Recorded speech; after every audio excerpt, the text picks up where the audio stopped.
Nasira ang isang hanging bridge sa bahagi ng Itogon sa Benguet dahil sa mga pagulan ng mga na nagdulot ng mga pagguho ng lupa at pagdausdos ng malalaking bato.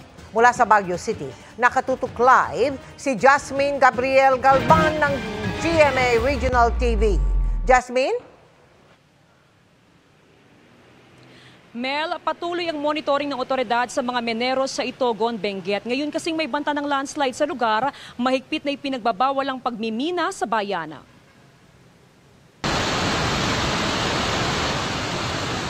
Ilang araw nang paunti-unting dumadausdos ang naglalakihang mga bato mula sa bundok sa bahaging ito ng Itogon, Benguet dahil sa lakas ng ulan. Nasira tuloy ang hanging bridge na dinadaanan ng mga residente. Dahil sa pangambang madamay ang bahay niya sa Barangay Virac, inilipat na ni Aling Rosemary ang mga gamit nila sa mas ligtas na lugar. Nininirbus kami Hindi kami nakatulog, lalo na nung nag-start yun, mga hapon na. Malapit nang dumilim. Kaya nga nagbakwit kami lahat. Kaninang umaga, muling nagka-landslide sa lugar.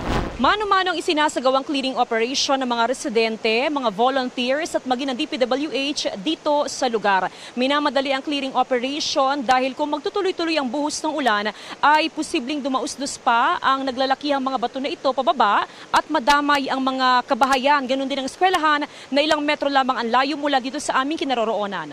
Hindi makagamit ng backhoe para mapadali ang clearing dahil walang madaraanan ng mga heavy equipment.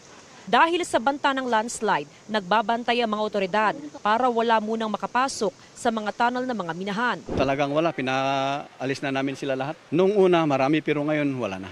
Medyo talagang nakuha na sila kasi wala, pag may kwan dito di madadamay silang lahat. Maliban sa Itogon, walang ibang na-monitor na pagguho at passable ang ibang kalsada sa Cordillera base sa monitoring ng Office of the Civil Defense ng Rion.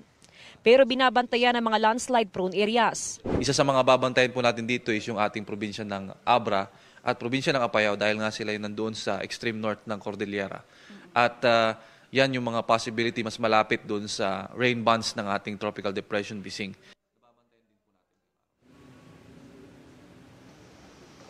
Mel, tiniyak ng mga barangay official na hindi na muna pauuwiin ng mga residente sa kanilang mga bahay hanggat meron pang banta ng landslide. Samantala, simula kahapon tuloy-tuloy yung distribution ng food packs ng LGU sa mga apektadong residente. Mel?